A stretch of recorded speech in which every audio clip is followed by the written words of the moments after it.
Hey, this is Tony from the Cold Case Project, where we focus on unsolved cases across the United States. Our mission is to bring attention to these unresolved mysteries that need your help. All the information we cover in these cases is readily available on the internet, but we rewrite and repurpose it for the purpose of these videos. Our goal is to spread the word about the thousands of unsolved cold cases still out there. Thank you for watching. If you want to help shed light on these cases, make sure to like and subscribe for more content. Your support can make a difference.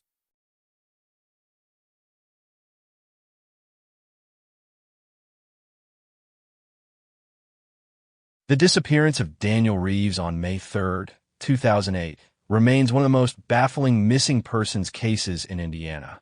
Daniel, a 25-year-old college student at IU Southeast, vanished without a trace from Madison, Indiana, leaving behind a young child, a fiancé, and a family desperate for answers.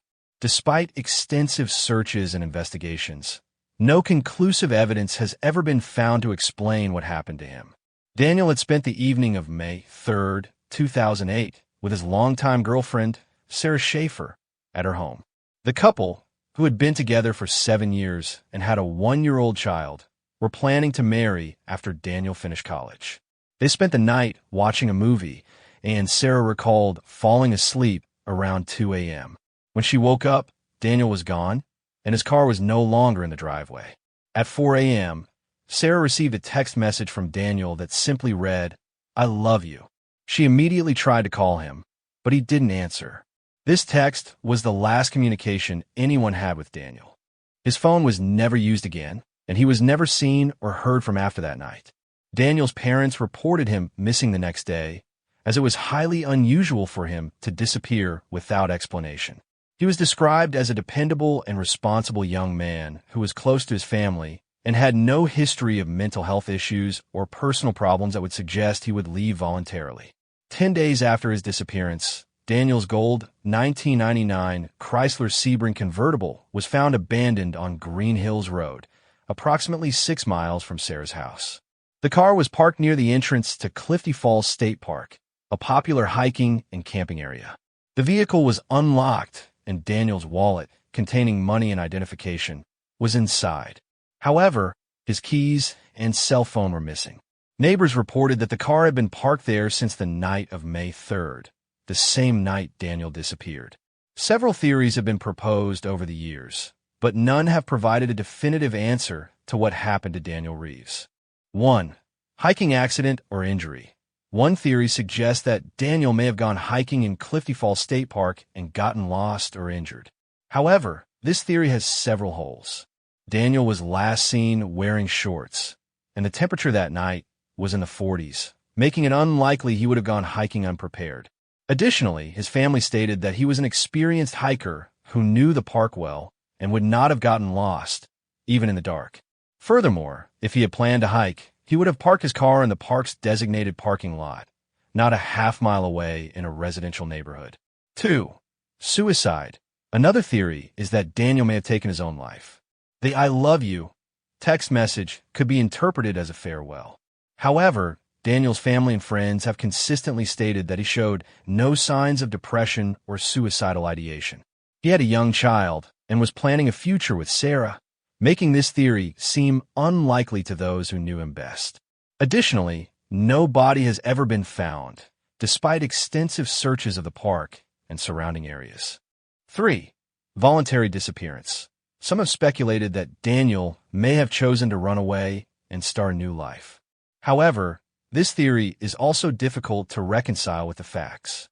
Daniel left behind his wallet, which contained money and identification, and his car was found unlocked, both uncharacteristic behaviors for someone planning to disappear. Additionally, he had a strong relationship with his family and no apparent reason to leave without a trace. 4. Foul play. The most compelling theory is that Daniel may have been the victim of foul play. Some believe he may have encountered someone that night who harmed him. The fact that his car was found unlocked and his wallet was left behind could suggest that he was forced out of the vehicle or that someone else drove it to the location where it was found. However, there is no concrete evidence to support this theory, and no suspect have ever been identified. The investigation into Daniel's disappearance has yielded few leads. Police searched Clifty Falls State Park extensively, but found no sign of him. They also interviewed neighbors and reviewed phone records, but nothing pointed to a clear explanation for his disappearance. The case remains open, but with no new evidence or leads, it has grown cold over the years. Daniel's disappearance has left his family in a state of perpetual uncertainty. His parents, fiancé, and young child have been left without closure, unable to move on from the mystery of what happened to him. Sarah Schaefer has publicly stated her belief that someone knows something about Daniel's disappearance and has pleaded for anyone with information to come forward. His case remains unsolved.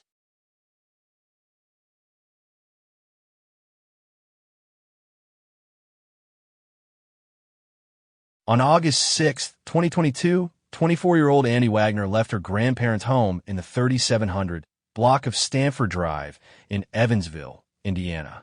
It was supposed to be just another night. She was reportedly packing an overnight bag, planning to visit a friend. But that night, she vanished without a trace. Before her disappearance, Andy had spoken with her mother, Elaine Garcia, who lived in Texas. Andy had expressed her strong desire to move away from Evansville and get a fresh start. Elaine had promised to come and get her in 2 weeks, as soon as her work obligations allowed. But that reunion would never happen. At the time of her disappearance, Andy was staying with her grandparents. She had a history of moving between different locations, including Newburgh and Oakland City, Indiana. Some reports describe her as homeless, but her mother insisted that she always had a place to stay with family. That night, Andy is believed to have visited the apartment of a boyfriend or ex-boyfriend. According to him, she had been there on August 6th but left while he was sleeping. However, conflicting reports suggest she was seen at a party in Oakland City the following night, August 7th. Days passed, and there was no sign of Andy. It wasn't uncommon for her to be out of contact for short periods, especially as she struggled with addiction. But as the days stretched into a week with no communication, her family knew something was wrong. On August 12th, she was officially reported missing. The case quickly hit obstacles. Law enforcement's response was lackluster. Often, cases involving individuals with addiction histories are dismissed as voluntary disappearances. But Andy's family refused to accept that. Her mother, Elaine, even moved from Texas to Evansville to lead the search effort herself. As the investigation continued, disturbing rumors began to surface. One tip suggested Andy had been trafficked, prompting the FBI to step in. Yet, despite this, updates were scarce, and media attention was minimal. Andy's case was overshadowed by other headlines, and the lack of police urgency compounded the family's frustration. Elaine, undeterred, organized her own searches and pushed relentlessly for answers. Tragically, she would never find them. In December 2023, she passed away, leaving behind a fight that remained unresolved. Andy Wagner remains missing, and the mystery of her disappearance haunts those who knew and loved her. Despite the passage of time, her case deserves attention, and her family deserves answers. If you have any information, please contact the Evansville Police Department. Until then, the question lingers. What happened to Andy Wagner on that fateful August night?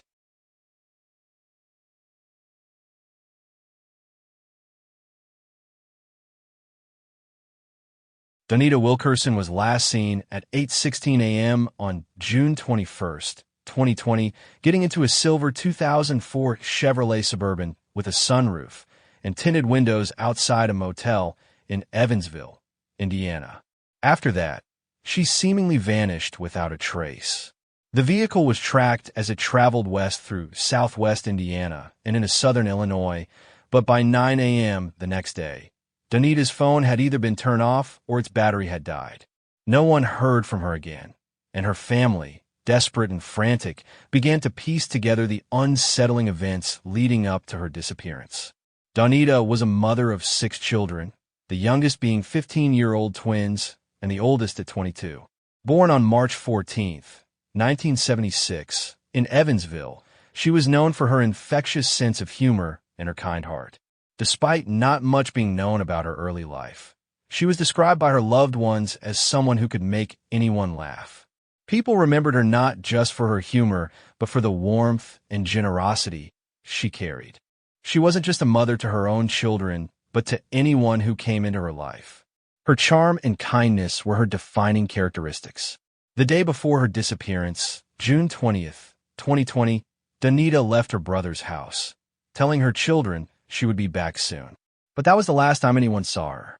The next morning, when Donita failed to make her usual 5 a.m. phone call to her mother, a daily ritual for as long as anyone could remember, alarm bells went off in the family's minds. Her 15-year-old daughters were the first to sense that something was seriously wrong. They tried calling her throughout the day, but by 9 a.m., her phone was off or dead, further escalating their fear.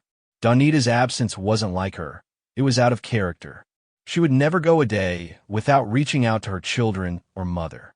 When the family couldn't contact her, they went straight to the police. After some investigation, it was revealed that Donita had been receiving threatening messages from 2 men, one of whom was her ex-boyfriend, with whom she had a turbulent, abusive past. He had been arrested multiple times in 2018 and 2019 for assaulting her, and he had a long history of domestic violence charges from previous relationships. The other man involved was a relative of the ex, adding another layer of danger and tension to the situation. According to family reports, Donita had changed her phone number in an attempt to distance herself from these men, but they somehow managed to track down her new number and continued sending violent threats, including messages threatening to kill her and her children. The day of her disappearance, Donita texted a family member saying that she was with these 2 men. The circumstances surrounding why she was with them remain unclear, but Donita's family believes it was likely due to the intense fear she had for her and her children's safety. They suspect she may have been coerced into meeting them, likely under the threat of harm to her family. Her final known contact was a phone call to a relative, where she expressed her fear. She asked the relative if they knew anyone who had a gun, a chilling indication of the situation she found herself in. As time passed, more details began to emerge, painting a disturbing picture of what happened. About a month after her disappearance, authorities revealed that they had found CCTV footage showing Donita leaving a motel on June 21st. She was seen getting into a silver Chevrolet Suburban, a vehicle later traced traveling westward into Illinois, with possible destinations being the Carbondale or Marion areas. These were locations tied to the men who had been threatening her, heightening the suspicion surrounding them. Despite identifying the owner of the Suburban, the police hit a roadblock. The owner refused to cooperate with the investigation, frustrating both the authorities and Donita's family. The family's frustration only deepened when it was revealed that the owner of the Suburban was one of the 2 men Donita had feared. However, this key piece of information didn't lead to any progress. The police claimed they couldn't arrest the individual without sufficient evidence, despite the growing body of circumstantial evidence that strongly pointed to these men as the ones responsible for her disappearance. The lack of cooperation from the vehicle owner and the difficulty in obtaining more concrete evidence left the investigation in limbo, without any clear leads to follow. It was also revealed that Donita had left behind 6 children, who were devastated by her sudden disappearance. They were not just missing their mother, but were also haunted by the violent threats that preceded her vanishing. The disappearance was particularly hard on her twin daughters, who had been the closest to her. Donita had been a constant in their lives, and losing her was a deep, emotional wound that they would carry forever. Her children describe her as a loving and protective mother, and their pain was compounded by the lack of closure and justice. In the months that followed, the case remained unsolved. The family refused to give up hope, continuing to search for their mother and to seek justice for what they knew was foul play. They held rallies, handed out flyers, and posted on social media, trying to raise awareness about her case. They knew the likelihood of finding Donita alive was growing smaller by the day, but they held on to the hope that someone, somewhere, knew something that could bring them answers. They wanted closure, even if that meant finding her body. They wanted to know the truth, no matter how painful, so that they could begin to heal and finally give her the dignity of a proper goodbye. As the investigation continued, it became increasingly clear that the authorities suspected foul play. Yet, despite the circumstantial evidence and the threats made against Donita's life, no arrests were made. If you have any information about the disappearance of Donita Wilkerson, you are urged to come forward. Whether you wish to remain anonymous or not, any piece of information, no matter how small, could help bring closure to her grieving family and put an end to the pain they've endured since June 2020.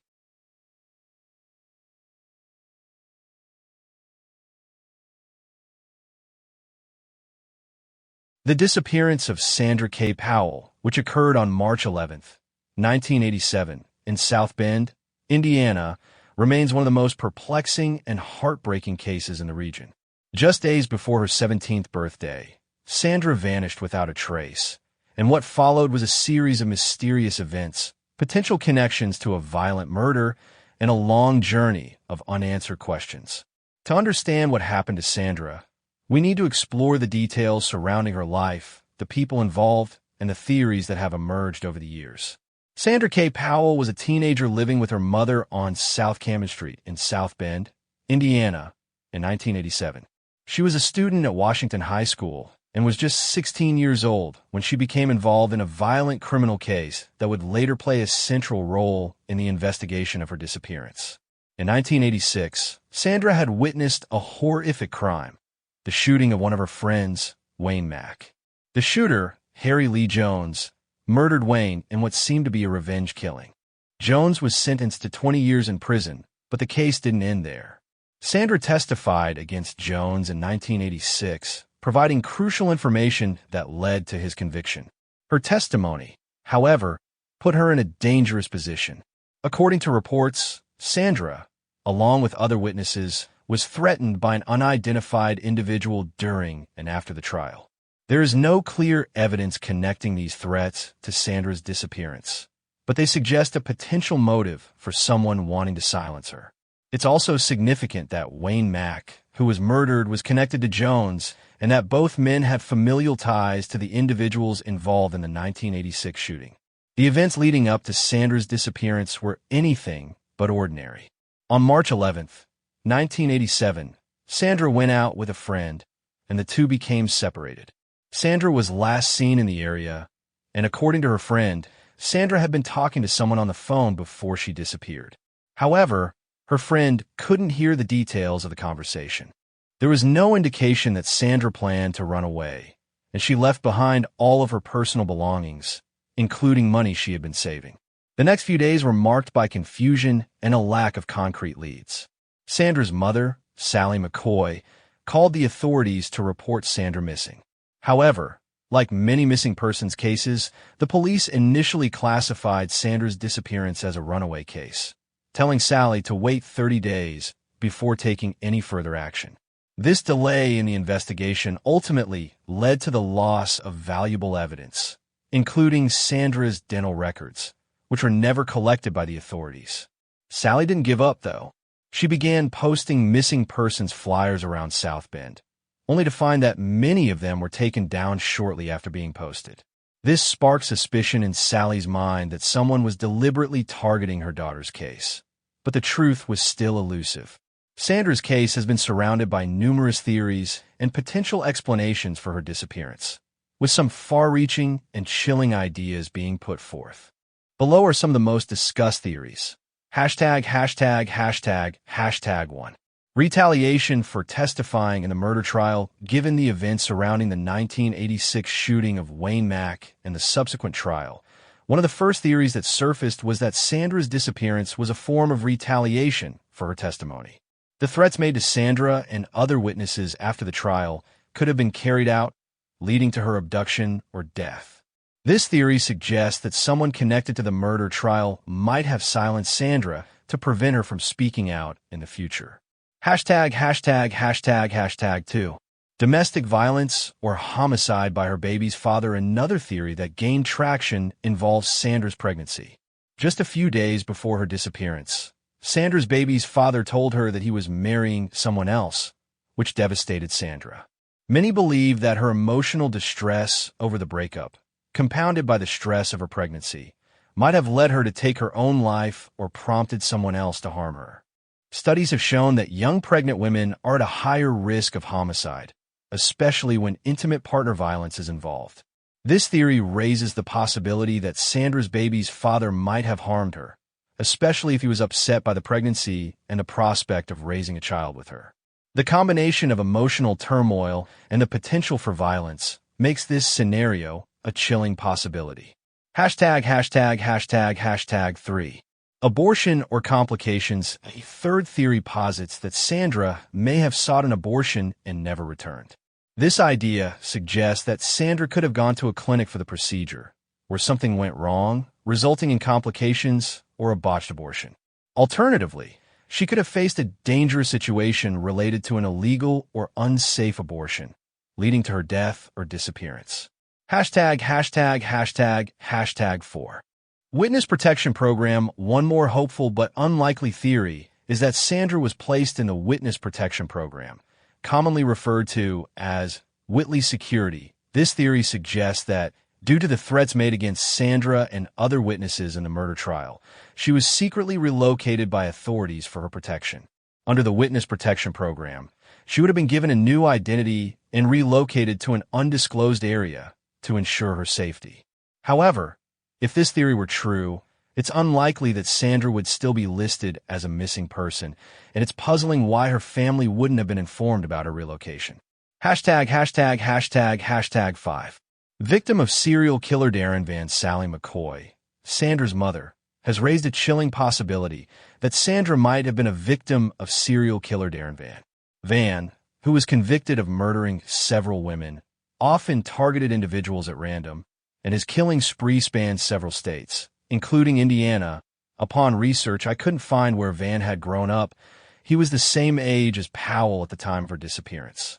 While police have not officially linked Sandra's case to Van, the connection to his broader pattern of killings and his ability to travel extensively raises unsettling questions about whether Sandra might have crossed paths with the killer. Sandra K. Powell's case remains unsolved, and her whereabouts continue to be a mystery. For now, Sandra's family continues to hold on to hope, and they ask anyone with information about her case to come forward. The South Bend Police Department can be contacted for tips and leads at 219-235-9201.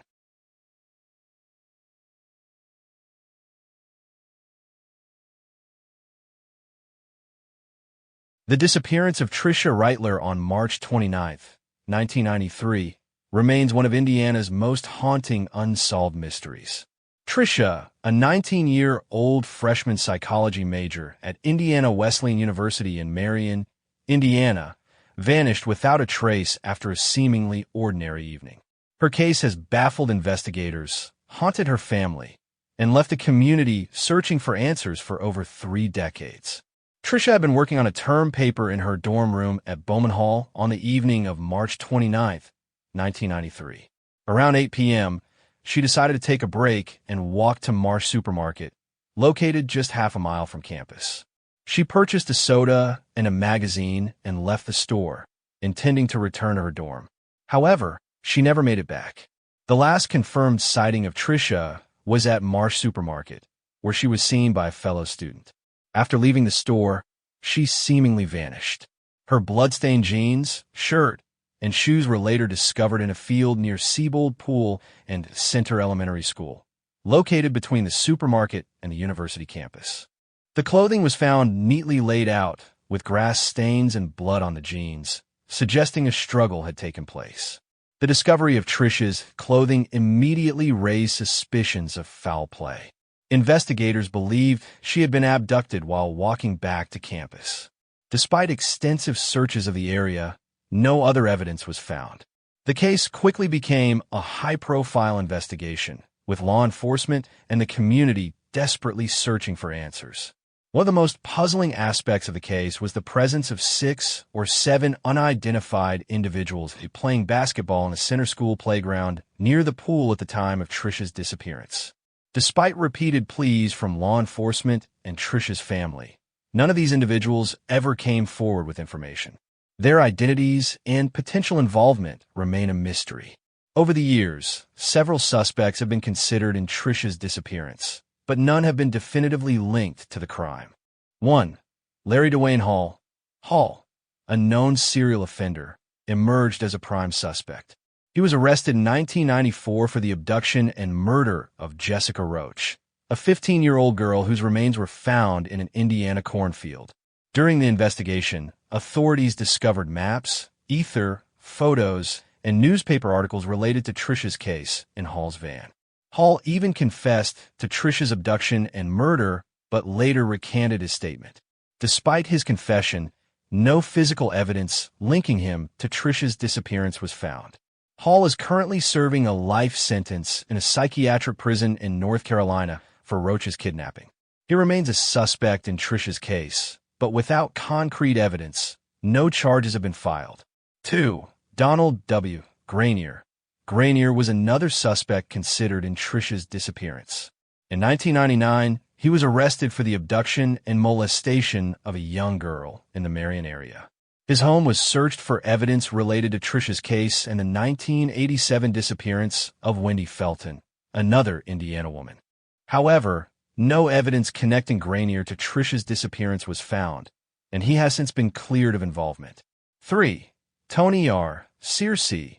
Searcy, a habitual criminal offender, has also been considered a suspect. He was known to have had prior legal trouble with Indiana Wesleyan University and had a connection to Trisha through his girlfriend, who worked with her in the campus cafeteria. Searcy has denied any involvement in Trisha's disappearance, and authorities have never arrested him in connection with the case. Trisha's family has endured decades of uncertainty and heartache.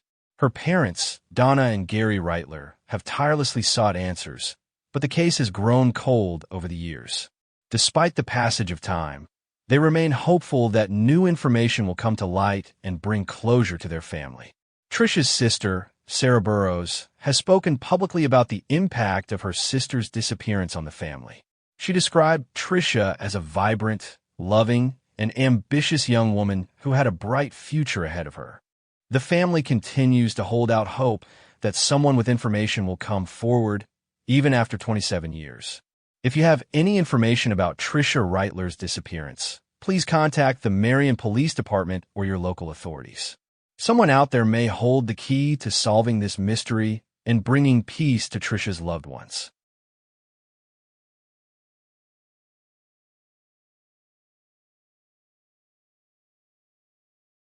Shirley Poland was last seen on December 31st, 1986, in her hometown of South Bend, Indiana. A longtime resident of the Windward Village Mobile Home Park on South 13th Street, just near Niles, Michigan, Poland's disappearance remains one of the most haunting unsolved cases in the region. The last known interaction with Poland was earlier that day, when she was seen by her hairdresser at the Save Mart store on US 33 and Bell Road. Poland had mentioned to the stylist that she was planning to host a New Year's Eve party at her home that night. That conversation would turn out to be the last time anyone would hear from her. Poland, who was 71 years old at the time of her disappearance, had been living alone at the time. Her life had not been easy. She had moved several times after the death of her husband and had become estranged from her family. Despite these challenges, Poland remained an independent woman, having previously worked at the Simplicity Pattern Co. and known for being active within her community. She lived a relatively solitary life, but had connections to the people around her, including tenants who rented from her at Windward Village, where she owned and managed trailer lots. Authorities confirmed that Poland had returned to her mobile home later that day, but no one saw her after that. When she failed to pay the rent for her mobile home lots by January 12, 1987, her relatives became worried and reported her missing. A check of her trailer by police revealed several strange and alarming signs. Inside, they found a half-eaten, spoiled sandwich and a cigarette that had burned down to the filter in an ashtray. The television was still on, but there were no signs of a struggle. It appeared that Poland had left the house in a hurry but intended to return shortly, as all her personal belongings, including her coat, clothing, luggage, and vehicle, were left behind. This raised immediate questions about what had transpired. There was no immediate breakthrough in Poland's case. and for several years, her disappearance remained shrouded in mystery. Then, in the early 1990s, a neighbor came forward with a disturbing account. She claimed to have witnessed Poland arguing with two men outside her mobile home on the day she disappeared, December 31st, 1986. One of the men was identified as a former tenant of Poland's, a man who had rented a trailer lot from her. Investigators soon learned that this man had a troubled history with Poland. He had never paid rent for the lot, and though he claimed to have done work for Poland, his relationship with her appeared more complicated. According to the man, he had been paid by Poland for work done prior to her disappearance. He also stated that he had received a $500 check from her on December 30th, 1986, which he claimed was a holiday gift. But as investigators delved deeper into the case, they uncovered that this same man had used Poland's Discover credit card after her disappearance. Twice, once on January 11th, 1987, and again on January 16th, he charged items at the Highland Appliance Store in Mishawaka, Indiana, totaling $1,000. When questioned, the man said that Poland had given him permission to use her credit card for household items, and he didn't realize she was missing at the time. He claimed that Poland had written him several checks for work he had done for her. However, Poland's diary entries painted a different picture. It seemed she had been trying to break free from this man, who may have been extorting money from her. Poland's family, who had lost touch with her in the years leading up to her disappearance, had little to go on after she vanished. It wasn't until the investigation into her credit card usage and the statements made by the former tenant that authorities began to seriously consider the possibility of foul play. Despite these clues, no charges were ever filed against the man, and the investigation went cold for many years. In 2008, after more than 2 decades, Poland's case was reopened. Investigators believed they had a good chance of solving it, with several persons of interest in mind. It was believed that at least 4 men were present at Poland's trailer on the night of her disappearance, and authorities suspected that more than one of them may have been involved in her probable murder. The case was further complicated by the fact that one person of interest, who had been a juvenile at the time of Poland's disappearance, had committed suicide after being questioned by authorities. This tragic event raised more questions about what might have happened that night, but it also seemed to confirm suspicions that those involved in her disappearance knew what had happened to her. Throughout the years, investigators had pieced together a portrait of Poland's life and the people she interacted with, and it became clear that her disappearance was no accident. The facts pointed to foul play, but no one has ever been charged in connection with her case. There have been no reports of Poland using her social security number or making an insurance claim for her insulin, and she has never been heard from again. Though some agencies state that Poland was 71 at the time of her disappearance, the lack of concrete evidence has kept the case from being resolved. Though investigators believe they are closer than ever to solving the case, Poland's fate remains one of the most mysterious and troubling disappearances in the history of South Bend, Indiana.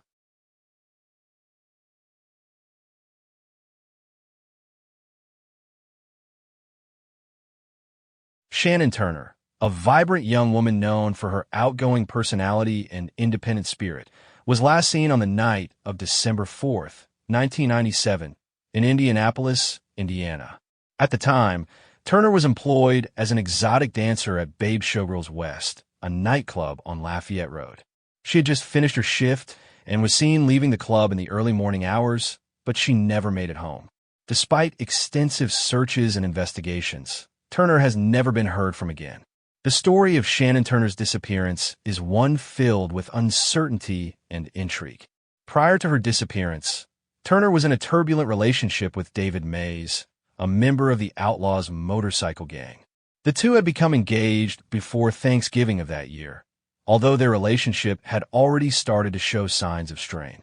Turner's family and friends would later reveal that she had been trying to distance herself from Mays, even going as far as to cancel plans to apply for their marriage license in early December. This shift in Turner's feelings had been building for some time, with her telling loved ones that she wanted to end the relationship altogether. Turner had made plans to bring Mays to her family's home in Kenosha, Wisconsin, over the Thanksgiving holiday, but she never arrived. Her family last heard from her on December 1st, 1997, when she called her mother collect. This was the last known communication she had with any of her loved ones. It would turn out to be a brief and final conversation. In the days leading up to her disappearance, Turner's car was being repaired, which meant Mays had been picking her up from work. On December 3rd, 1997, Turner was seen with Mays at her apartment by her landlord and a service worker. The couple appeared to be together and in good spirits, but that was the last confirmed sighting of Turner. On the morning of December 4th, Turner left for work as usual, chaining her dog outside in the backyard, a routine she followed before every shift. However, she would never return home. 3 days later, Turner's neighbors noticed that the dog was still outside, an unusual and concerning sight. They contacted the Humane Society, and the dog was taken to a shelter. This event sparked further alarm among Turner's family and friends, but it wasn't until weeks later, when Turner failed to show up for the Christmas holidays, that her loved ones became truly worried. Although Turner had occasionally gone on spontaneous vacations before, her failure to contact anyone or return home for such an extended period of time was completely out of character. Turner's family grew increasingly concerned, and by January 1998, they discovered that she had not been in her apartment since early December. The landlord had not seen her, and the place appeared untouched. They filed a missing persons report, but no immediate answers came. In January, Turner's mother decided to call the number her daughter had used to contact her family in December. When a man named John Walker answered, he claimed not to know Turner, but revealed that Mays had been house-sitting for him during that time. Turner may have been staying with Mays at Walker's house, but this theory led to no further revelations. The connection between Turner's disappearance and Mays deepened in the years that followed. Mays, who had a history of criminal involvement, was questioned multiple times about Shannon's case. Despite this, he denied any wrongdoing and refused to submit to a polygraph test. In 2001, Mays was imprisoned for a separate charge unrelated to Turner's disappearance. While behind bars, he was linked to several federal racketeering charges, and in 2002, prosecutors included Turner's murder as part of the charges. However, Mays was acquitted of all charges in 2004, leaving many questions unanswered. Though acquitted, law enforcement remained hopeful that they could bring Mays to justice for Turner's disappearance. Authorities have indicated that they may refile murder charges against him in state court, though no formal charges have been brought to date. Turner's case remains unsolved. She was described as a carefree, independent woman who thrived in the biker subculture and had previously lived in San Antonio, Texas, before relocating to Indiana.